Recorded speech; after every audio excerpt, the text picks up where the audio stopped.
Well, thank you everyone for coming and being here. You may notice that we're missing someone that is very celebrated and we're very excited about. Unfortunately, Fire Marshal Booth had a bad lunch today and discovered that she has an allergy, and so she is stuck in Hilo right now. She may end up joining us remotely. She may not. We don't know. I was texting with her earlier. I'm not in her body. I don't know what's going on over there. So we will make it happen eventually. We will rain check and set it all up. So I apologize for that excitement. However, I have people who are even better, in my opinion, I think, visiting and exciting. We're so thrilled about.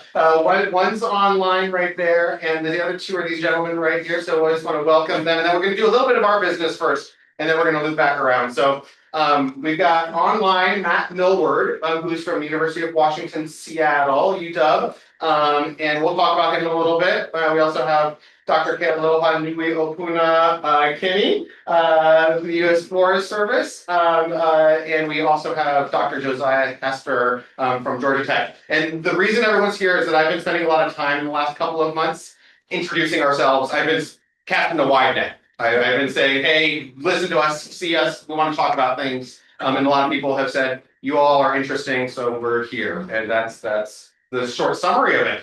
So yeah, let's get going. I guess, I don't know, Aslan, do you want to start the sessions or whatever? Or what do we got here? So we have a very short, truncated agenda for wildfire safety stuff. And like Matt said, we are hoping that Fire Marshal Booth can still join us on Zoom. We only just found out that she had her reaction this afternoon. Okay, so very quickly, we wanted to note that the fiscal year 2025-2026 county budget was adopted. And so we have an agenda. I put the two very relevant Waikōloa projects that got funding as part of that county budget. The first being the $2.5 million for the Waikōloa Arterial Road design and planning, which is the very first step needed for our dedicated second road for Waikōloa Village. So Councilmember Houston, who is at a county meeting tonight and also unable to join us, was instrumental in getting that funding for our second road to start the project. And then the second one is the Paniolo Avenue widening project, and that's the widening of Paniolo starting at Ho'oko Street, right at the school, down toward the skate park where the new Nanakai developments are going, and that's $5 million for that widening project. And I was curious why Councilmember Houston pushed that through, and then Matthew reminded me that the options for the developers, if you guys all remember, or if you don't know, were either to extend Paniolo down to the Queen Kahuanu Highway or widen Paniolo. So by Councilmember Houston's working to basically have the county widen Paniolo, we removed that option from the developer. So I'm really excited about that. I've been told to remind everyone that this is just initial funding, and now the work begins to ensure that Public Works actually begins to get the RFPs and start the projects. So it's just money set aside, and now we have to advocate and keep doing that job to get them to spend the money and start these projects. So that's our quick update for that. And then Matthew, do you want to update on the meeting with the Public Utility Commission? Yeah, so we've spoken about this a little bit in the past about how important the PUC, the Public Utilities Commission, is in all of this situation. And for anyone new in the room or on Zoom who is unfamiliar, the PUC, the Public Utilities Commission, is this recording soon? Yeah, thanks. Sorry, I apologize for jumping off. The PUC is a small organization at the state that oversees and has jurisdiction over the utilities. So the water, electric, and the shipping, and dry island shipping, and like taxi services also is another thing they cover. And they have one group, so they don't want any Tom, Dick, or Harry off the street to go start intervening at the PUC because it's going to slow down everything, right? Everyone will constantly be sending things in. So they have one staff member who is automatically a member, a party to every single proceeding of the PUC. It's called the consumer advocate. This is an individual who primarily, well, it's a group that primarily represents the rates, argues about the rates and the reliability of service. They want to make sure that the rates are low and that the reliability is high for us on all sorts of things. David, Bob, and I a couple of weeks ago had a meeting with this individual. His name is Mike Angelo, and also with his attorney, Mickey, for the consumer advocate. And it was a really excellent conversation, actually, because the reason it's relevant is these wildfire safety strategies from. Back up 1 second. The state passed a law back in May called SB 897, which has now gone into effect as Act 258. And what this does is it absolves HECO of liability in future wildfire events, provided they file a efficient wildfire safety strategy document that gets approved by the PUC. They basically are there to make sure that the plan for HECO is good.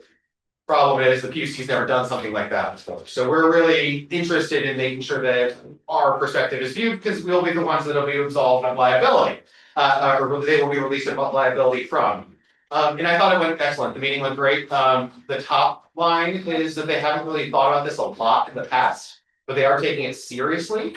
They've hired some very high-powered consultants. This firm called Benson Hughes, who is like they're the old school people at fire safety on the main. So like they're very, very serious and they're working with the consumer advocate. And I think that we successfully convinced, I don't think we didn't even use convincing, but I think we successfully had a good conversation with them that the consumer advocate believes reliability includes reliability from wildfire safety. The concern that we specifically have raised several times and that we're still addressing is PSPS events, which we all almost had yesterday. I don't know if you all noticed this. We were a hair's breadth away from our power being cut off yesterday. And if that happened, it would also be cut off to the wells, right?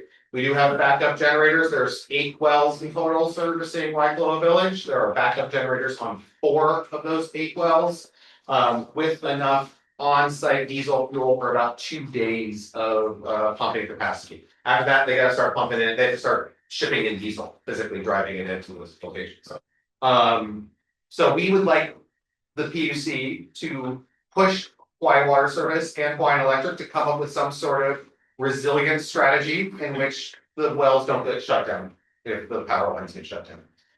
And it sounds like they took that seriously and are going to be thinking about it. We don't have a full commitment that they're going to represent our interests fully. They're not our lawyers or anything like that. But they understood it, and I think that it was a good dialogue.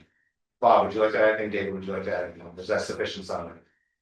Well, it's not just the PSP. Sure. It's any reason why power is shut off, which could range from hurricanes blowing down the lines, fires, burning up the lines, flooding with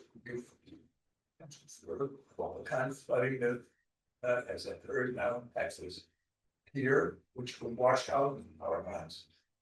There's also the possibility of a tsunami knocking out the oil tanks over in Milward, which would eliminate the ability of ECO to even generate power.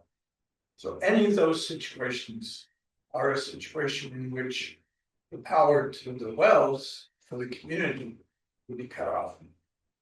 And so what we're concerned about is making sure that we do not lose water when we need it to fight a fire.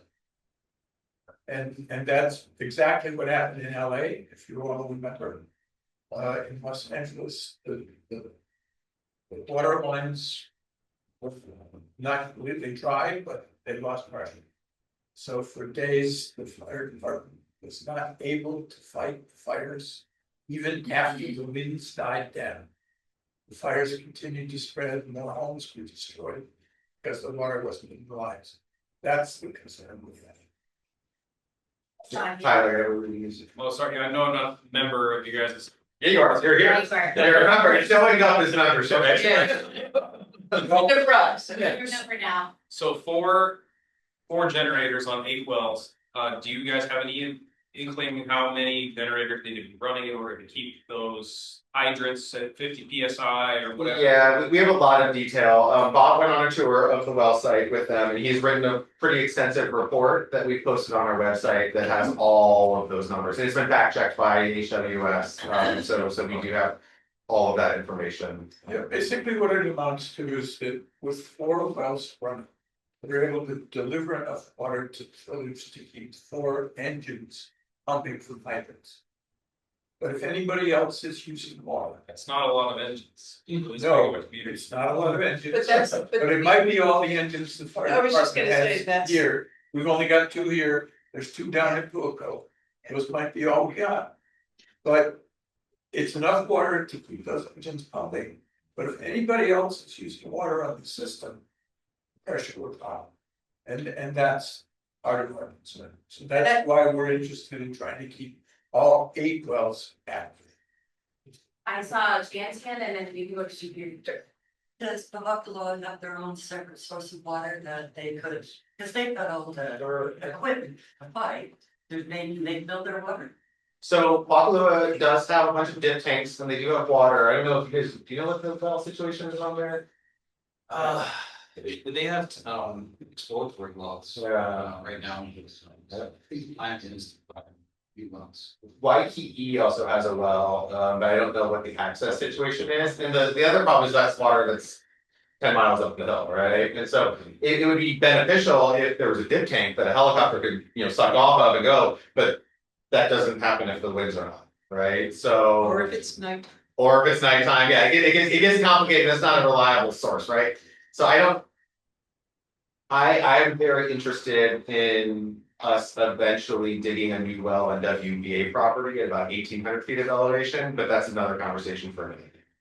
So, yes, sir. So I just had actually one comment and one question. One comment is, it's really good to be asking questions of the water service, and electric company. And I think there's also a community opportunity here as in addition. Because a lot of us here will use irrigation and the community event that you guys hosted at the elementary school just a while back. One of the comments that was made by the water service folks is that 40% of our water is used by irrigation. So one of the opportunities that I think we as a collective have is to educate the public is that when we're going through PSPS, don't irrigate. Because that saves a lot of water. And so, I mean, it's just little things like that where we could show, a handshake. Yeah. And then the second question that I have, and this, has anyone, and I think I asked you about this, Aspen, is we're digging a well for the golf course. Has anyone has the golf course folks talked to the water company about them using that well water if they need it? It's just a question. No, It's a good question, but the answer is no. Answer is no, but it can happen in the well itself. You gotta get the water from the well to the pipes, so the real trick is gonna be when we're replacing our irrigation lines in a year or two. If we can tap that into fire safety and we can have, firefighter taps and we can have an emergency line wherever, that will be beneficial. But it'll also be beneficial for the HOA if we can offload the cost a little bit, because it's gonna cost $4 million. Exactly. But I'm just putting it on everyone's radar, and those are the kinds of brainstorming things down the road that would be wonderful. And keep in mind, that won't help us if there's no power to pump from our. No, I understand, yeah, and that would be another yes and, you have to, if you wanted to, you'd have to be able to connect to it and to keep it powered up, so those are two separate yes maybes, total. Thank you. Okay, so we just wanted to share the quick update on the PUC. This is sort of a new avenue that we're engaging in. We still obviously have our priorities here in the village. This would be for here in the village, but in terms of, second road and land management, we're focusing on all that, and now we're sort of folding in water availability and engagement. So that was all that we had for our regular WSA agenda. So for those of you who weren't here right when we started, we're still hoping that Fire Marshal Booth will join online, but he unfortunately had an allergic reaction earlier today, and we're not sure she's gonna make it. That being said, our next meeting is August 13th. featuring the team from Oscar, which is the Office of Sustainability, Climate, Equity, and Resilience, which is a new town department, maybe only a year and a half old. We're really excited to have their team out here. In September, we have someone from the Hawaii Insurance Bureau here to talk to us, which I think will be very interesting and insightful as we all are thinking about how our home insurance may be changing in the wake of all these wildfires. And then in December, we have our council member James School here to recap part of the year he's had in terms of bills and legislation for Waikōloa Village. And I'll try to find more people for October. Sure, I'm not if you worried. have suggestions on people who might be great to come and speak to us for our October, November meetings. You know how to reach me or Matthew. I will be re-inviting the pilot. We love it to Matt. Okay, so then that being said, we still have 3 wonderful guests with us. In your agendas, they each have a bio, so you can read about them. But I'd also love for you guys and Matt, you online as well, to, I would say, briefly introduce yourself, but if you want to talk about your interest specifically in Waikōloa Village, how Matthew hooked you in on our community and our us here, like how your brain's sort of working right now in terms of how you can use your expertise to help us here in the village. Whoever wants to start. Kealoha, you want to take us? Okay. Aloha, everyone. My name is Kinney. I work for the USDA Forest Service, Institute of Pacific Island Forestry. And how did I get looped into it? Well, yeah, I actually started with an email chain. A colleague of mine, Laura, Wildfire, and I've been working with a group on Maui for post-fire recovery. We've been developing green breaks in those areas using native plantings, agroforestry, and that work is actually really carried forward by a graduate student to it, same as Dustin Hollis. And yeah, it so she said, hey, this is kind of mad. It's kind of see. It's really great stuff over here, and we just get together and talk story. And yeah, and so I reached out to Matt. We had a great conversation. He took me on this amazing tour, and it's just incredible how much knowledge has been amassed about the risk that surrounds this community and the intention behind it. I really felt this like we want to prevent another line of, and that's something that's like it's me personally because I had family that was impacted by that, and I never want to see something like that happen anywhere. And a lot of the things that occurred there were preventable. Yeah, we could prevent hurricane winds. It's Mother Nature, but we can manage rules.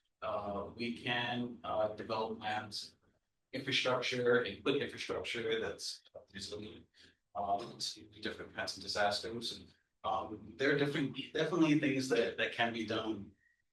And so I mentioned earlier to Matt that it really is an honor to be here, an honor to be invited to this, and you kind of smile and I like to be. I want to make a note that when you get invited to a community, it's like being invited into somebody's home, and it really is an honor to be here and be a guest, to have the opportunity to contribute to people in any way that we can. Like that. That's great, thank you. Josiah or Matt, whoever would like to go next. No. Yeah. Aloha. So I'm Josiah. Hopefully you saw some of the bio, but you're probably like, why is this guy from the southeast here? No, there, yeah, the ATL, Atlanta, all kinds of different names. I I have some lineal, family ties to Waimea, so pre annexation, a lot of my family was there, my great grandfather, Moses Skokie, who married into one of, we're related.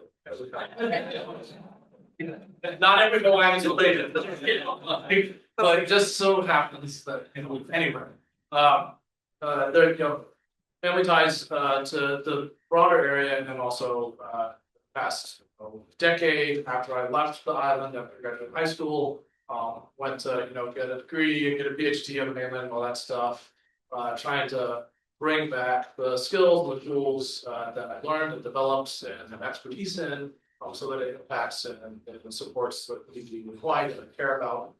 So I was really thrilled when actually, I guess, a mutual friend. No, let's see, a brother-in-law of a friend introduced us. We got on a call together, and then I said, "Oh, right." And I was just very much struck by the both the knowledge, and what I could see was just such a kind of a scary situation, and that was made much more apparent today as Matt took me around to kind of look at different things. And I'm not a fire expert, but we do have a lot of expertise in various types of extreme weather and hazard prediction things, using like AI tools, and sensors, and things like that, working closely with communities. So the whole time we were doing this tour, my hair is just edge, nothing good to y'all, and that kind of all together is how we somewhat got connected. But our lab and the work that I've done, I have a PhD in computer science, Clemson, they're tigers. We're not doing too great now. Anyway, PhD, I went to Northwestern in Chicago and worked a lot with actually tribal communities that were really almost the leading force in the Western Great Lakes on a lot of conservation focused projects. That really resonated with me as someone that was, diasporic Hawaiian, working for a community and looking on ways to kind of push forward and prevent a lot of those just really terrifying impacts from climate change that were happening in the area.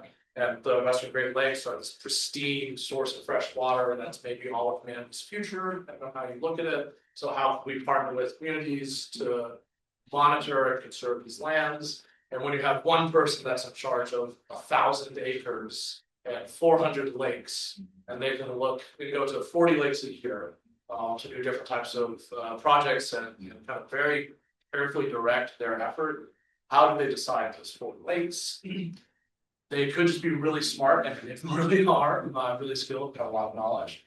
But also, how can we build out data tools, sensors, artificial intelligence-based tools, machine learning, and data science that have been built by companies and for oil companies, translate and transfer that into a community's hands so that it's usable, interpretable, operable, and sustainable. So that even when a researcher like me leaves or the funding runs out because of the new administration, which has been happening a lot, those tools can still persist. And I will say that we build out a lot of these things with those tribal communities, and the funding did leave, and those tools have persisted.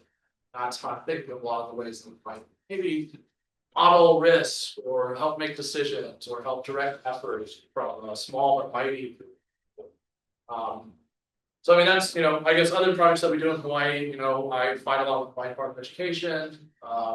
We build out artificial intelligence curricula for schools in Hawaii, often with Hawaiian merchant schools. I do a lot of work with agriculture, aquaponic, hydroponic installations to think about how we do terrace aqua, Waikōloa, bring back some of that for different places. Maybe not as relevant here in that sense, but there's a lot of things that we think about in that conservation mindset. And I just like to be out and stick computers in the ground and see what happens. So really happy and thrilled to be here. Yeah.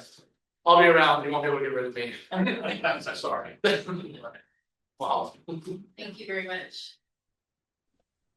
Great, Matt. Aloha kako.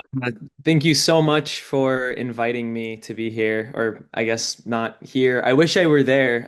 It's been a pretty typical Seattle gloomy day, so I'm a little bit jealous. I'm not in person, but I'm super thrilled to be able to sort of talk story and learn about what these other excellent researchers are up to and how they're thinking about fire risk in Waikoloa. That being said, I'm a PhD student at the University of Washington. Um, I did my master's in Oregon near my hometown, where we were facing our own fire risk issues. And sort of I'm interested in the interplay between like the social dynamics and environmental conditions that make like natural hazards natural disasters, right? Because that's kind of a socially constructed idea. And so to that end, I think that Waikoloa in particular is interesting to me because you all experienced your own severe wildfire in 2021, and I'm sure that psychological narrowness or distance narrowed in 2023 with the Lahaina fire. I was working on Oahu as a climate specialist with the city and county of Honolulu, and I remember on the morning that Lahaina was burning, I got emails asking about space lasers and sort of crazy like it sort of is this going to happen to Oahu next? And it's really hard to know how people are thinking about these issues and kind of how they construe these bigger pictures. And so to that end, I think that better understanding the social dynamics, both through ideally through interview and survey, is where I see maybe my own expertise contributing to this matter. Yeah, I'd love to just continue to talk story with you all. And I met Matt after a call with Mary Chalker from the Waikoloa Firewise Association, and we had a great conversation about sort of how can we better incorporate diverse perspectives into wildfire and community preparedness in Waikoloa, and how can that kind of be leveraged to increase the awareness maybe on a county or state level to really highlight the fire risk that Waikoloa is facing. And so yeah, thank you very much for inviting me. I'm excited to continue the conversation. So at this point, we're opening it up to questions, either questions that you guys might have for the community, for any of us, or questions that anyone in this room has for them. If no one wants to go first, I can kick off one. Oh boy. Unless you want to go first. No, go for it. You have a question? I do have a question for these three gentlemen. I want to know what they've been thinking about the most since seeing the village and what they thought was the priority or the scariest thing, or what's been dominating your thoughts for Waikoloa. That's what I want to hear about. Were they here in the wind yesterday? Did you people? Josiah was.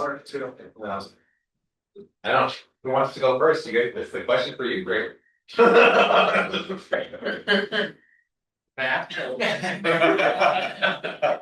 I'm happy to start about sort of what I've been thinking about. I guess Eastern Washington is having some of its own fire issues right now. And my advisor actually was just on Maui last week and mentioned that there was a PSPS, and I saw that, was it a day or two ago, that 75 acres burnt in Nanakuli. And I guess I don't know. I mean, I guess I don't know exactly where my brain is at with all this, but this is an extremely urgent issue across, both Hawaii and the continent. And I can't kind of stop thinking to Dr. Hester's point that this current administration is not particularly well suited to maybe supporting the research that needs to happen to get us to a place where we can adequately, resile in sort of severe wildfire conditions. That being said, I think that having conversations like these where we can try to inspire communities to stay active and engaged is particularly important. And so I've been thinking a lot about that. I've been thinking about a lot about community level organizing and the extent to which we can sort of uplift one another. I recognize that there's sort of like financial constraints to how far we can actually take that. But I think even just like the anticipation of this meeting has sort of encouraged me that I trust that these discussions are happening everywhere. And yeah, I think to that end, I think there is some optimism that as these issues become more and more pressing, I think it is on kind of a lot of people's minds. And yeah, I'd love to hear how the conditions are in person, though I can't really speak to that.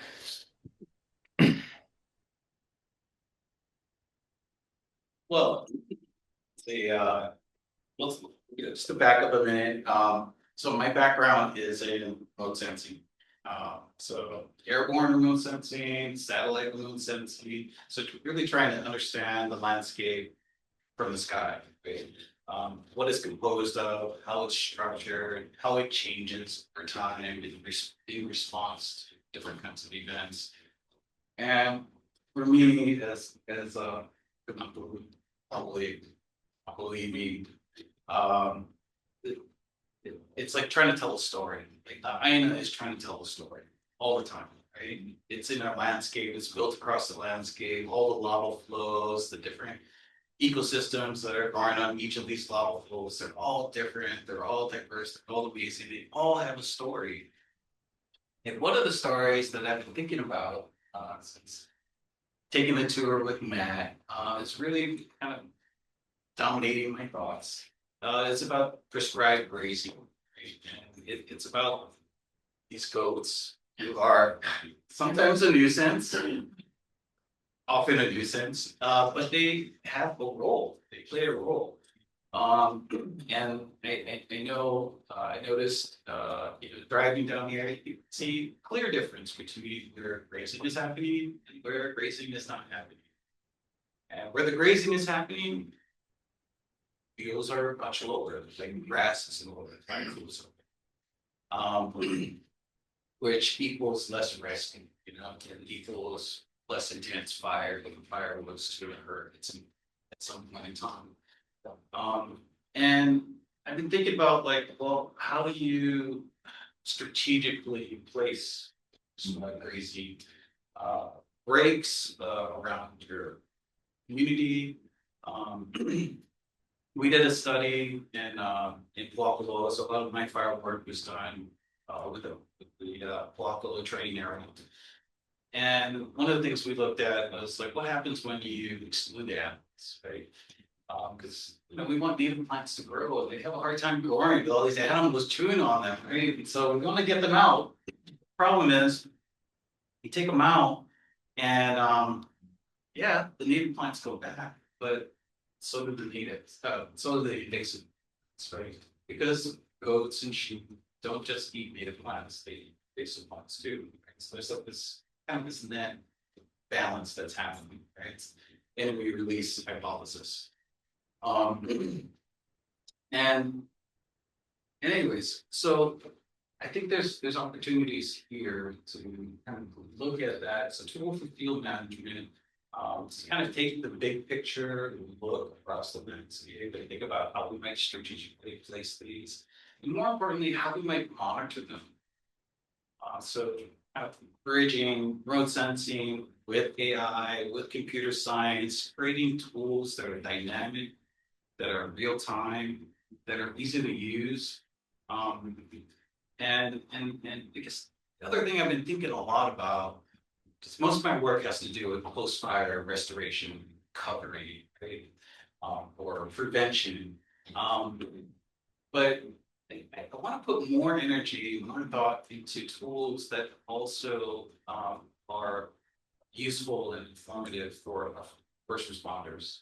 And so for rapid response, things that they can use to give them intelligence about okay, what's on the ground, and help them strategize how to deal with a fire, given the landscape condition, given every bit of information that they need so that the work that they do can be more safe, that can be more effective. And so I'm really pretty excited about this collaboration. I think we're considering applying for a proposal here. I'm excited to kind of work from the ground up, co-develop, because we're academics, we're always going to have ideas and questions. We're always looking for something, but it's really, really important that whatever we do, is actually addressing it's relevant to what I'm trying to say. And so, you know, I'm excited about this opportunity to do that with all of them. Those are the things I've been thinking about. Yeah, you mentioned green breaks. It's And one of the concepts that we started discussing with some of our board members, since the village actually owns 3 miles of that landscape, not from the developed area. Those next 3 miles are all within the control of the village board. And one of the concepts there was to see if we can develop some orchard homes. It's like farther up on the mountain, there are some olive groves that are, you know, based on the kind of olives that grow on the African side of the Mediterranean. It's hot, yeah. more like our conditions here. And I wanted to get your thoughts on that. Does that make sense? Is it something that really would work to not only develop the land in a way that make it productive, but also create conditions that would impede fire spread? Yeah, you know, green breaks are kind of like a really sexy thing people are talking about, kind of a new thing. It's sort of a mixed bag, to be honest, you know. They work in some places, they don't work in other places. Usually it has something to do with the level of infrastructure that's goes along with your green break. You know, they're really meant to be kind of a break system, you know, so you have a fire that's moving through and it's like it's going across all this dry material, then it gets this wet stuff and it kind of slows down. And that can give folks an opportunity to address the fire. Sometimes, depending on how it's the composition of it, you can even stop a fire. So there's all these examples in the Amazon where they use bananas for banana trees because they have a really high water content. And there isn't a fire that can go through a banana grove anywhere, right? So there, you know, it depends on how you set it up. On Maui, that's something we're looking into. Is like, what are the fuel characteristics, right? Trees, different kinds of native trees, different kinds of agroforestry trees, how much water content they hold under different environmental conditions, for example, that make them more resilient to a fire. And I wish I had an image. I have a set of images from Maui post fire, and it's pretty stark contrast what happened across the agroforestry farms in that area. So it's like in the image you would see like just all in the black, right? It's a black charred landscape, and then you have these agroforestry farms, right?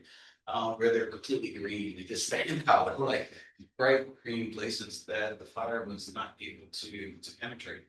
Not really. And so what I think that what are the there's conditions? yeah. Or that I personally think it has something to do with water, right? So it's only going to be green if you water it, right? So that's a super basic piece of it. But some trees, some plants might be better at holding water in a dry landscape than others. And so it's like going through kind of a selection process of like, what trees are those? Maybe it's these lime trees, like Matt in his front yard. I seem to do pretty good even in a dry place.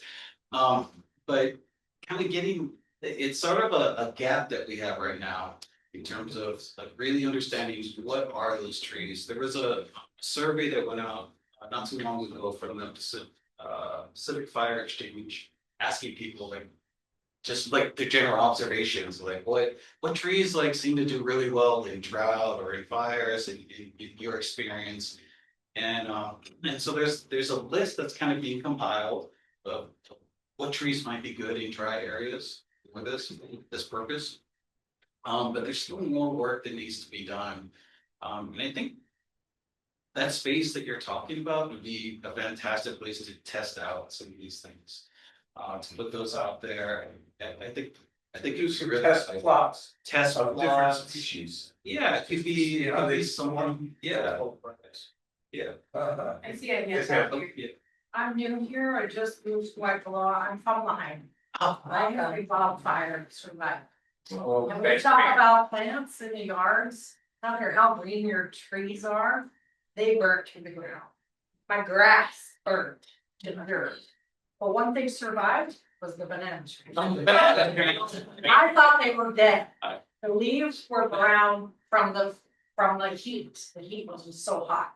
I didn't think there was anything that was gonna survive, but bananas are growing out of them and they're still growing, so that is a wonderful idea.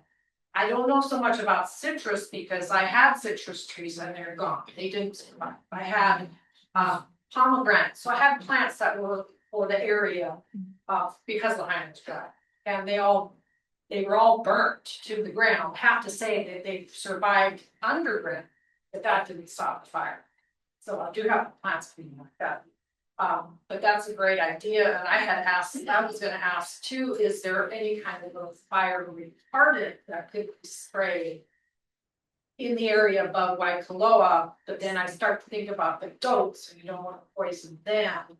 But is that something that can be done as well? And is there any kind of routine, like tree cutting along that dirt road, right, that's above the. What else can be done? Routine is an interesting word you say there. There are plans to remove all the trees on the power lines. It takes a lot of time and effort. Those Kialohanuiopuna are hard, and it's not an easy job. Team Rubicon, we very much appreciate it. They've taken out about 2/3 of it, 3/4, something like that. And they have a plan to come back later in the year to finish all of that job. So that all underneath that will be made. Two things, the chemicals thing, actually, Kealoha told me this, we were just sitting around my dining table chatting. Is there a world in which we can get a bunch of these new Amazon delivery drones and put like 10 gallons of PFAS in them and have them go out there and be like a rapid response on like a tiny fire before the firefighters get there? I don't know, maybe. Mark Zuckerberg, Mark Benioff, you guys are listening.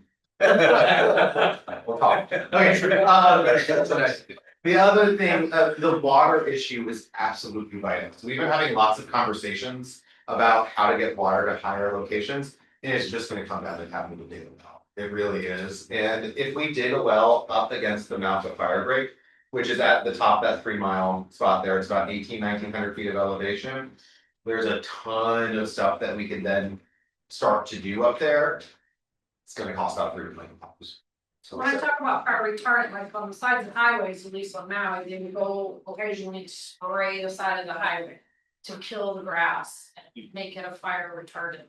I guess well, it's fire retardant. that's just like, it's like they'll say, like we ground up on that's to kill the grass and reduce the fuel load, but that doesn't make the grass not burn, right? I don't know, I thought it was fire retardant that killed the fire, or killed the bushes and something on it. Yeah, we're aware of that. It's firefighters use fire retardant at times. Yes. But Boss check is one of them. There's a bunch of different types of gels and stuff as well. They're not very friendly. You can't use them in watersheds. You can't use them in places where it might wash down and get into fish populations and things like that. It also doesn't last very long. Okay. So it comes out of an airplane, the next rainstorm is gone. Yeah. We also don't have an airplane. This was the thing I was gonna pitch to the fire marshal on today, the two things that I was gonna pitch the fire marshal on, if she's listening or watches this later, I'm pitching her now. First up, I would love about $5 million from donors. This is the cheap one, the next one's gonna be more expensive. About $5 million from donors to outfit a full arborist crew that then we get tied to Firewise. So the idea here is Firewise or the fire department with their fireside program goes and does inspection. And then we have a crew ready and willing and to do the work for free. That gets prescribed by Firewise, right? It would cost, probably $1 million to $2 million, buy the trucks and all the tools and everything. Then it would cost probably about $1 million a year for about 3-4 years to transform the whole village. But that's the first thing that I think would be amazing and would be totally replicated. The second thing that I was going to pitch her on was spending about $20 to $25 million of state money to buy a firefighting airplane for the state. Because helicopters can't fly in high wind, but a plane could be shared amongst all of the islands and it can fly. Yes, sir, Kyle. I have an idea with your aircraft thing. Yes. You get one called it's called a Fire Boss. Mhm. They're scooper aircraft. Yeah. And we have them in Eastern Washington. Hi, Matt.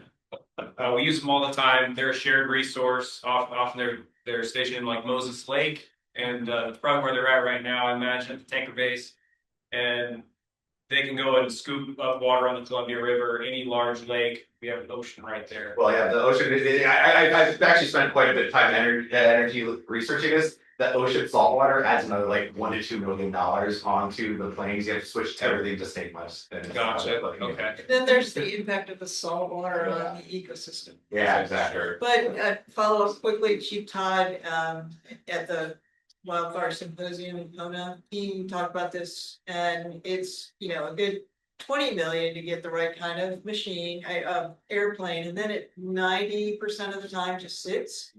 So it's a sub cost that is really hard to justify, and then it already been discussed, being able to fly at night, and in high winds, probably even when they needed it, wouldn't be able to work, so you'd have a $20 million thing sitting there not being used. So I would encourage all of us to look to fuel load reduction in starting with the 5 feet around your own house.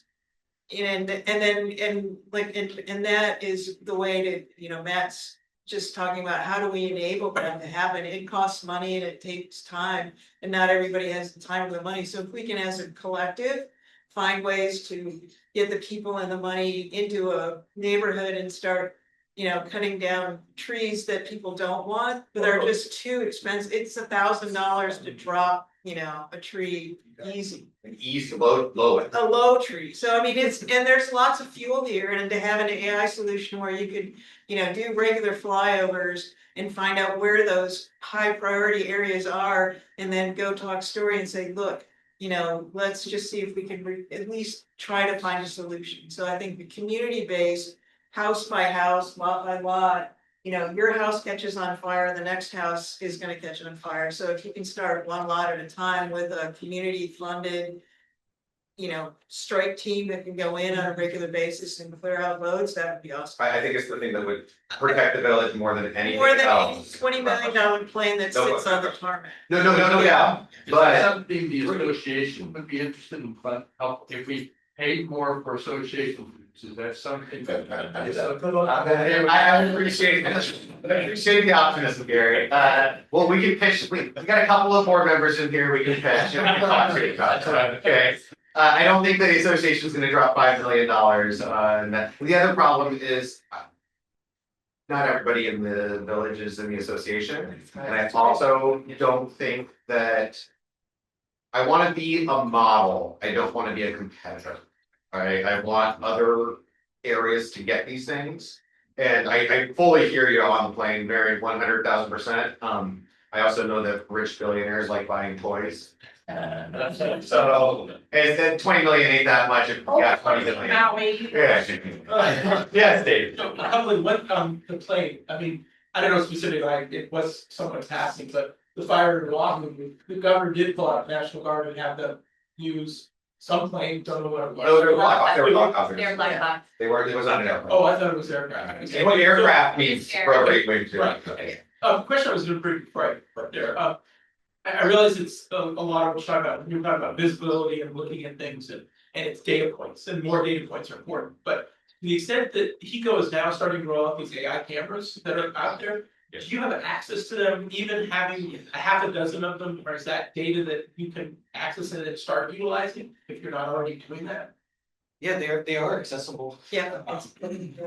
Right, but I'm just talking from their standpoint, their scientists, that's not, I know I look at it, but I haven't seen. Expertise, Yeah, I'm not processing the data. Yeah. So I'm just asking, is that even, yes? You can go, Well, yeah, the system just went up earlier this year. It's pretty new, and it's actually a really great system. They have a spread is across the entire state, and you can pick any area and have a landscape view. Some of them are at 360, some of them are like just within a certain area, and they generally are focused on transformer sites. But they want them set up so that it kind of have like a vista, right? So that you can see across the landscape. And they're fitted out with a smoke detector AI. It's basically what it detects, like if there's any kind of smoke coming in, it'll send them a alert. And then there will be some kind of response. So I think those tools could definitely apply here. I think that system could certainly be expanded with this particular area. Sure, Josiah's got some of the personal thoughts on that. Sure, as I share your thoughts, you said on the power lines this afternoon about the modeling and the that was really interesting. For sure. I think that kind of brings me back to just something that was been on my mind, and Kealohanuiopuna actually already pointed to it a little bit. But like usually when we start any type of infrastructure or community-based deployment, we figure out what all the assets are in the community already. So one asset is, well, Matt, but also all of us right here doing things with time. And then we use that to negotiate and figure out, well, what are the gaps that technology can fill. We had a discussion on this already. So I think that's where a lot of it starts. So when Kealohanuiopuna was talking about co-design and co-development, also going after underfunding, rich billionaires with, macadamia-fed cows that want to buy fancy planes, sure, like whatever, to protect their cows and us. But I think the really interesting intersection point with some of the work that we do and some of the AI-based prediction tools. So we have an example project right now, and I did not realize until this week how important it was on flood prediction.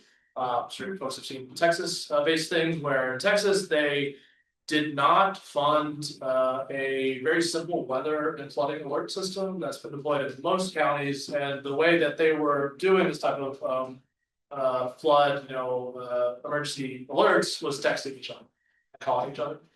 It's really easy to ignore text, right? And this led to just a really horrific outcome in a place that has a high probability of flooding, but it's also hard to predict because it's very interesting topography. So there's a lot of really interesting work that's coming out at Georgia Tech with collaborators that we've been taking to get meter level predictions of flood risk over time, using an AI emulator of a physics-driven model that you run this very large physics-driven model on a gigantic supercomputer, and it takes 16,000 hours of compute, and none of us have the money to do that. But if you take a artificial intelligence to predict what that thing would do, you get a much higher definition of real time kind of guess. So when we were talking about just the power lines, right, for example, maybe we can have these predictions by both understanding kind of the tropics, the different types of trade winds and how they've historically happened, the vegetation, potentially even really on Kealoha's work, other things that would inform this, and then we could test out. Maybe I'm going to vary 100 feet. I don't actually know what 100 feet, 200 feet, 300 meters of line here. How much does that reduce the risk of fire for this flood village? And then can I simulate all the possible places that I could bury the line to then get the highest percentage of reduced risk across the entire village? So those are kind of the things that we might do in some type of analysis that could then help us say, why electric folks, how much will it cost to bury 100 meters? Because if you bury this 100 meters, we reduce our risk by 49% versus waiting for $60 million and the will, right, to bury everything. And maybe they start at the wrong end, for example. There's all kinds of other things. I don't know if those know about the train on Oahu. Anyway, the infrastructure projects take a lot of time and get bogged down. So I kind of think of that approach of how to predict and model at a low cost. Because one of the problems with, unfortunately, the cameras is they're producing a lot of really high quality images. Unfortunately, every single frame of a 4K image takes, 5 to 25 cents to process. There's millions of frames. You can do the math on that. Unfortunately, compute is also getting more expensive because all of it is being tuned towards AI models. And while you can go to ChatGPT and get it for free, it's not actually for free. You're seeing it on the back end. So there's some challenges in actually being able to use all that data really effectively. And that's where I think we, can come in to be like, well, we can make something simple and more directed. But only after what Matt was also talking about, really understanding like the assets and how things are working. Because we also don't want to build something and then it becomes the equivalent of a doorstop. And then the fire still, right? So it really has to be careful in how we do this. It also has to be like really cool and sexy because even the billionaires also, it's not just the billionaires, but also places like Joint Fire Science, other federal agencies that have such limited funds. They're often looking at things like, oh, well, this is 8,000 people versus the city of Oregon or Washington or California, which is this many people. So how do we tell a story of like, well, no, this could be hundreds, maybe 1,000 people that could lose their lives here, even though it's a smaller community.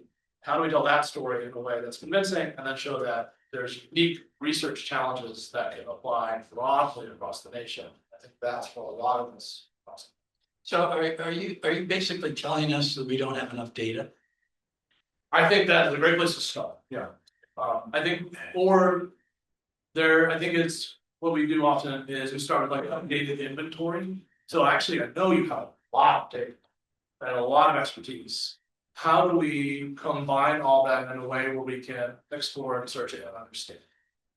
Often, like when we worked with tribal communities, there's 11 different tribes, there's a scientific organization, there's about 25 nonprofits, and they all have different sets of data. And then there's a court system that has PDF and microgram files. So how do we understand and catalog and understand all the data and build out and figure out what is usable and how to make a story for a grant or make a strategy to prevent something bad. Yeah, I think the conversation we've had tonight with some of the comments and questions typifies the problems that a community has. We're open and interested and willing to make investments, actually, I believe, okay, in doing the right things. But there's no general consensus about what the right thing is, right?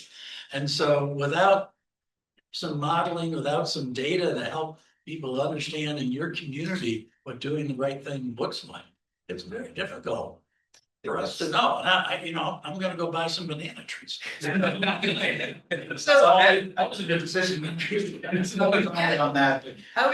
really quickly, I was just gonna try and bring Matt into the conversation here.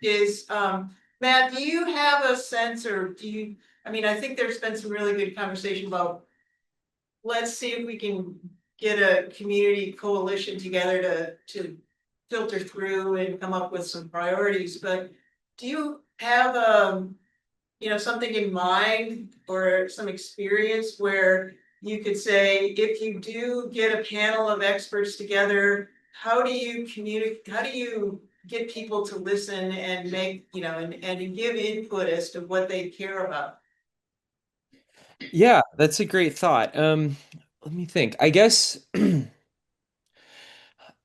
my thought that I've seen, like in my own research in Southern Oregon, I think that as these issues become more maybe generally experienced, or generally like the psychological distance narrows and people become more familiar with the consequences of like what not preparing looks like and what that protective behavior to prepare looks like, might be like the gentleman in the room said earlier, like we might not be able to pin down exactly what that is without more data. That being said, I think like if there is an openness and an application to acting in a way that I'm getting some feedback.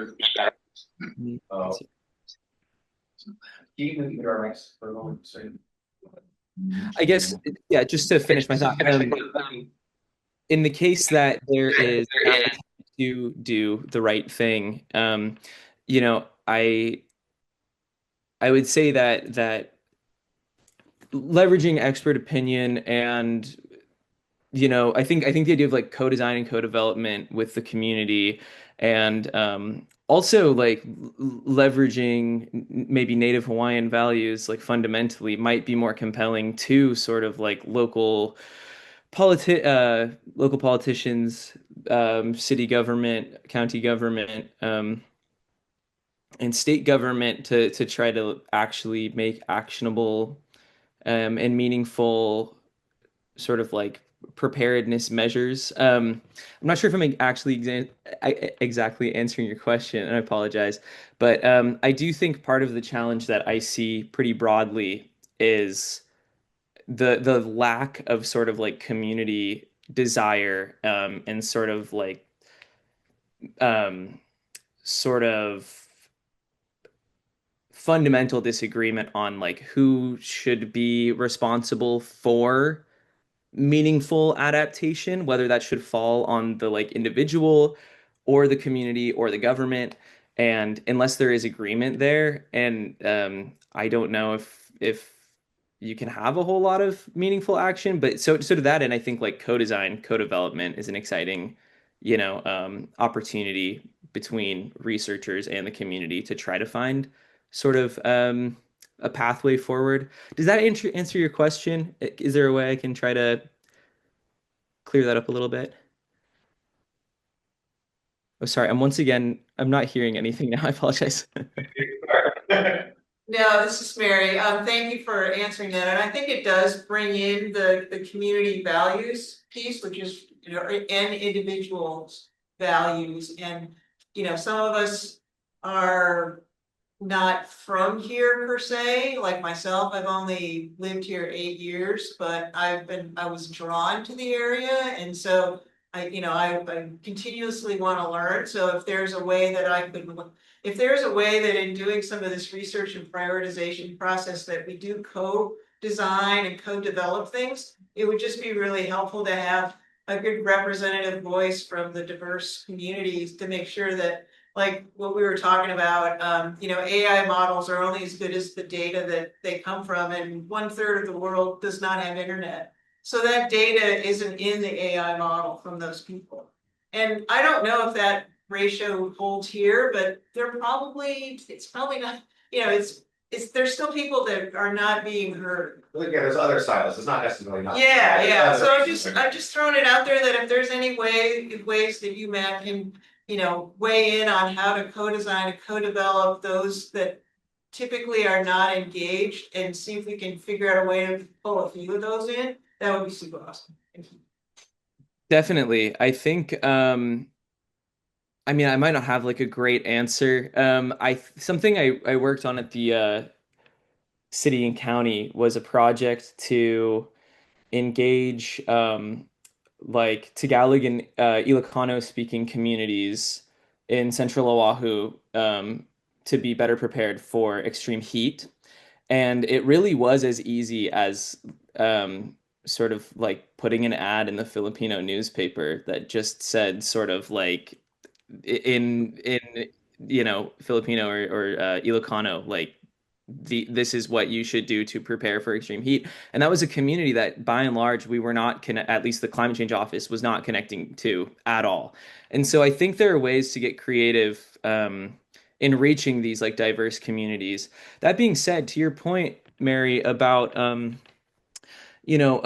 about sort of the role of maybe transplants or people who have not spent their whole lives in Hawaii, but still like connect to sort of like the cultural values that are instilled and like ingrained in the land. And I read a really cool study not long ago about the role of biocultural restoration as a means of like engaging tourists in sort of like meaningful volunteer activity and sort of prolonging environmental restoration projects. And so, although not necessarily like a diverse perspective from sort of like a maybe like marginalized or minority perspective, engaging like tourists in cleanups, or even if there is like a community day where people are cutting down like fountain grass or something like that. The projects, these like environmental restoration projects, were way more successful over like a huge period of time compared to like an environmental restoration project that didn't have this like biocultural component. even if the participants didn't occupy like the culture that was being tapped into to inform these projects. And so I think there's a lot of ways to get creative to engage these communities. Again, like I don't know what is exactly right or what would exactly be perfect for Waikōloa, but maybe it is sort of like throwing, paint at a wall and seeing what sticks. And but to that end, yeah, being creative, being willing to co-design to include those like underrepresented voices, I think is absolutely fundamental to having any sort of meaningful, like long-lasting fire preparedness projects. So one thing in that you said that was interesting, and we've thought about this a lot, but bringing the native Hawaiian population and the native traditions in is very, very important. The trick is in Waikoloa, there were no native Hawaiians. This is not a place where everyone here is transformed. Literally, there is no native population in Hawaii. In Waikoloa, there are native Hawaiians who live here, but there was not settlements here before, which is beneficial for us from the Kealohanuiopuna standpoint. But if we take that logic to its extreme, that means biocultural restoration means that people shouldn't be here. And like that's not really the solution that any of us are looking for, right? And so how can we balance that? And how can we sort of bring in those native values to improve things without making everyone leave? Yeah. Sorry, that was too on the notes or whatever. That goes for you guys too. Holly's go home. I remember you mentioning this sort of a couple months ago during our last call, and it's a great point that I think in the same way that like the Duwamish have been ostensibly displaced from Seattle, and their tribal lands were not necessarily, to my understanding, like in what is now like downtown Seattle. It was more sort of around the Sound. That being said, I think there's still like cultural cognizance of the sort of practices that would have been instilled within the region. And so to that end, maybe there is a way to sort of maybe more like socioculturally and less practically like implement biocultural restoration practices. And so maybe biocultural restoration doesn't look like restoring like Lo'i or something like that because it didn't exist, but maybe there are ways of maintaining fire breaks that are not sort of like reliant on fire retardant or sort of expensive practices that or I know Clay Trowernick at UH during the HWMO, or maybe it was a different conference, but he mentioned like golf courses are a really great fire break by and large, but there's something like fundamentally like not biocultural about a golf course. So, maybe it doesn't literally mean like bringing back what once was, but instead like reflecting the character or value that ostensibly I'm not Native Hawaiian, but like ostensibly there is some value to be preserved within Hawaii by and large that could provide benefit to ameliorating fire risk. And that is sort of like outside of my realm ecologically. So I'm just kind of throwing it out there, but happy to hear from anyone who has perspectives on that. Well, the reason why there were no settlements here from the native Hawaiian period was that there was no water. And now we've drilled down 1,200 feet fine water. So we've created a community in a place that was virtually uninhabitable until we brought up the water. So now the water is here, and the question is, what do we do with it? That's why I was exploring the idea of green boating. Now that we have access to water, what could we do that the native culture never would have really tried to do? So it wasn't feasible. So we're kind of thinking out of the box. I don't think there's a cultural pattern to turn to in this setting. But maybe you've got some thoughts. Well, I guess I had a couple of comments about the green brick. I want to clarify that it takes water. Yeah. There needs to be some water, and those places on Lahaina that weren't affected by the fire, they had a lot of water that went into them. They're surrounded by grass, maybe not buildings, anything like that. And the green break, I also want to clarify that green break is not something that you just do and then you walk away from. You're still managing fuels, right? They're green fuels, but you're still managing. You're managing like how low they are, you're managing the dead leaves that fall off. You have to keep it clean underneath, maybe use poison to do that, to keep the fuels down. But it's still very much something that has to be managed. What I like about green breaks and agroforestry types of green breaks is that people tend to want to engage in those because they provide food. Versus like a bulldoze road, you know, like not a lot of people want to go down there, you know, maybe if they go hunt goat or something, but green breaks have that draw to it, and that's something that I think is really exciting.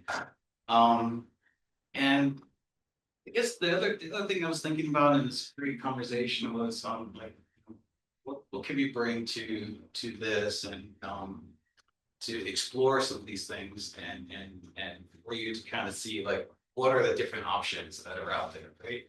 And I think something that Josiah and myself and Matt can bring to this is like bringing these data sets together, understanding these assets, and then generating scenarios, right? Scenarios that are based on issues that you're concerned about. They could be the zero zone that's supposed to be around every house, but we don't have mandates like that have to be in California, right? You have to have a defensible space, right? It's voluntary. And so what does that look like? We do that. There could be scenarios on, prescribed grazing, how many goats do we need? How long? What's the intensity? Could this even work, right? Where would it go? How would a fire be? A fire line falls down. So those are the type of models that we work with, agent-based models that take different probabilities of how things might respond, how they might act given a certain set of factors. Right? So when are you gonna get all this done? Because what you're describing, I mean, we got goats for breaks, we got cattle, we do fire breaks, we truck all, but it's not systematic. Yeah, right? that's right. It's random. How do you make it strategic? And we don't measure results to understand what it means to have a bunch of goats out there, okay? So without that sort of structure and content, it's really, really difficult to come up with the right, so. We get the right proposal, get some money in it. Started now. I thought we just, you're talking about grazing. I think one of the biggest problems we have here is mountain grass, and to my knowledge, only the donkeys have. And they're multiplying the little at a time. Does anything graze the mountain grass or? Well, that's okay. So when you get to the prescribed grazing, there's this idea behind sort of like the intensity that you need to impose on the animals to get them to eat things that they wouldn't normally eat, right? And so they're browsers, right? They like to kind of cruise and like, I'll try this, and I'll try that, I'll try a little bit of this. And so to actually get animals to do the work you want them to do, you have to kind of impose some pressure on them. And that happens either through increasing the number, so you can have like a lot of animals that are in a confined space for a short duration of time. For example, they're going to trample over it, they're going to feed it. It's going to happen because they need food resources to live. Then you move them on, so it's like a rotation type of thing. Or you could have like moderate amount of animals, but you're going to have to leave them in there for a while. Like they're not going to get to it until like the founding grass is going to be the last thing, right? And so I want to be honest about it, like where I've seen prescribed grazing done, like intensive prescribed grazing, you are kind of putting the animals through some distress for some period of time before you leave them on. It's a real thing that happens. But I don't know, these goats over here, they look kind of happy. They're kind of proud, and they're just like, I was like, hey, they kind of, over here. And then like coming back to this biocultural idea, I do think there are like different elements of wine culture that could help guide this. But I also think you're right, this is a very novel place, this is a novel ecosystem. When I look out across this place, we could be in Africa. Okay, that's what these grasses are from. This is not like what a wine ecosystem would look like in the past. That's what I studied for my dissertation. It's what I restored fire and how Hawaii landscapes are respond to fire. It was very different from this. And so that begs a novel approach, right? And how we approach it. But that doesn't mean it can't be guided by some wine principles. My graduate student, I've been so fortunate to work with his name's Dustin Paulos, and he's got a wonderful idea that he's been developing around Kealohanuiopuna, right? And so it's this idea of refuge, right? And when he's creating these green spaces, these dry landscapes, he's creating places of refuge for people. And it's not, yes, it's slow down fires, but also for people to come together, people to share in a resource, the people to share in their space. The blue sky activity. I mean, when things are not bad, it also serves as a great, way to stay connected. No, absolutely. And so I think there are these systems, and I think like it's really beautiful to hear like how like open everyone is to see that and it sees that as like an important part of this journey. No, I mean, I think there's a little about Maui and the sphere, like the Hawaiians adopting new technology that used to be copper with that use the spear to get the thing out of the tree. That's okay. And they kind of learn and innovate. And this is such an interesting novel landscape. There's lets us maybe explore also really interesting scientific research questions that could help both this community, our community, and others. And I think maybe to David's point in bringing that together, like the data, strategy, how do we make it all happen? I almost view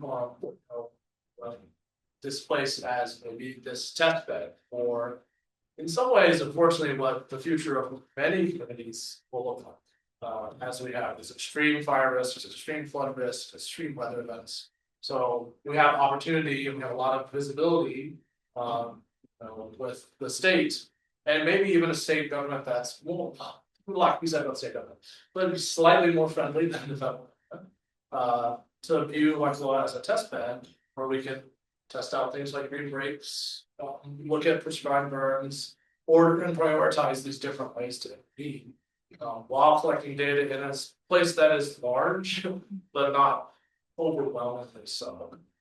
That gives us an opportunity, I think, to do some interesting research.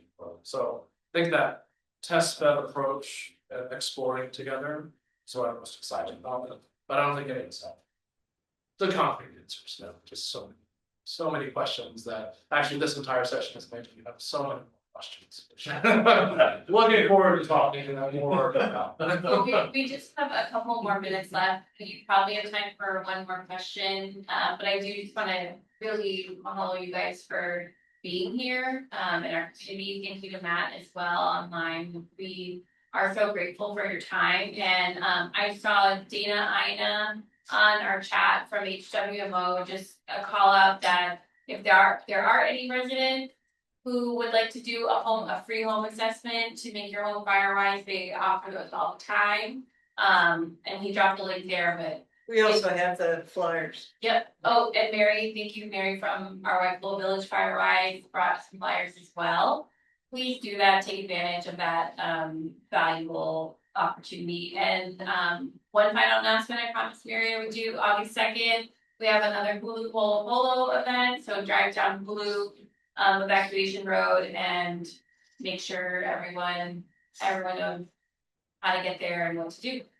So any final question or thank you to these guys? Yeah, Tyler? I don't, so go ahead if you want.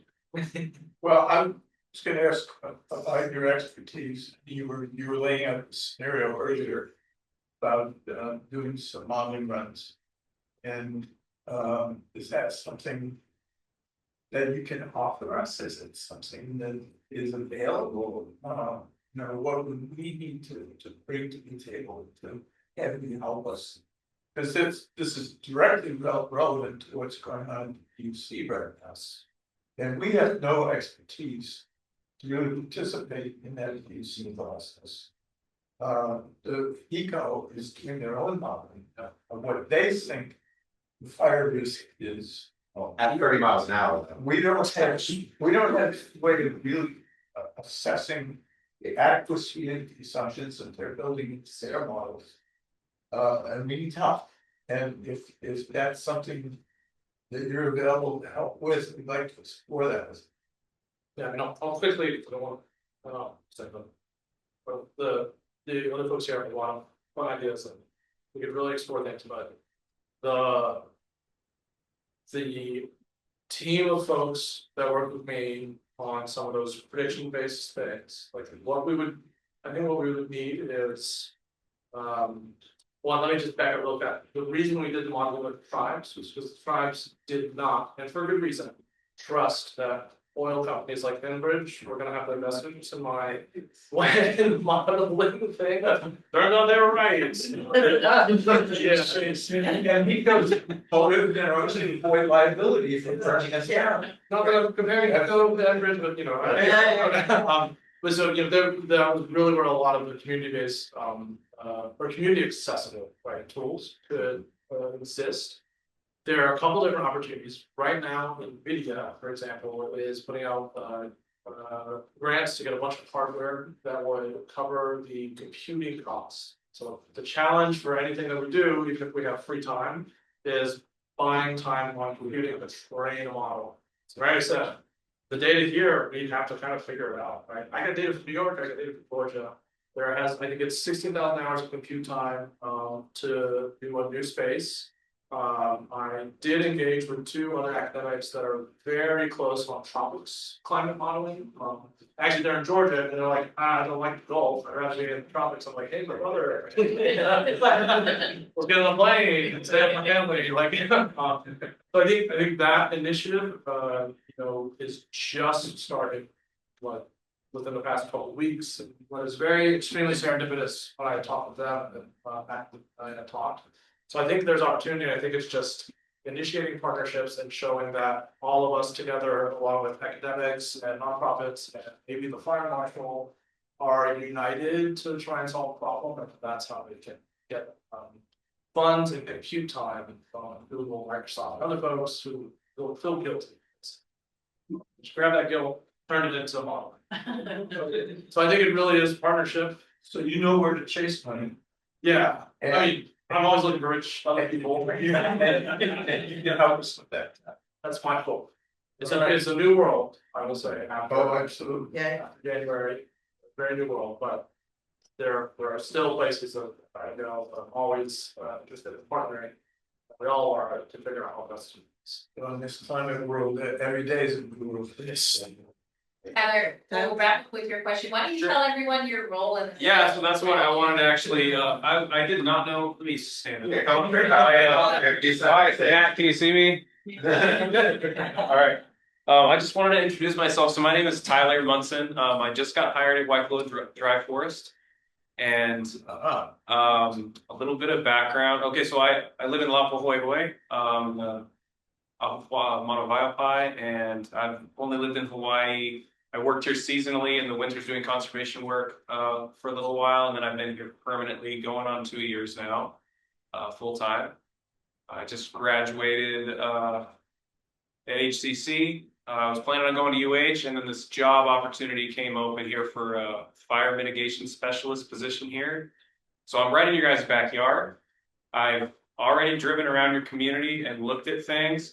I am not AI driven. I don't have a doctorate degree, but what I do have is a lot of slides from 10 years as a wildland firefighter in a bunch of different capacities, from working on like helicopter crews, hotshot crews, type 6 and type 3 engines, 10-person and 20-person hand crews, and veteran crew.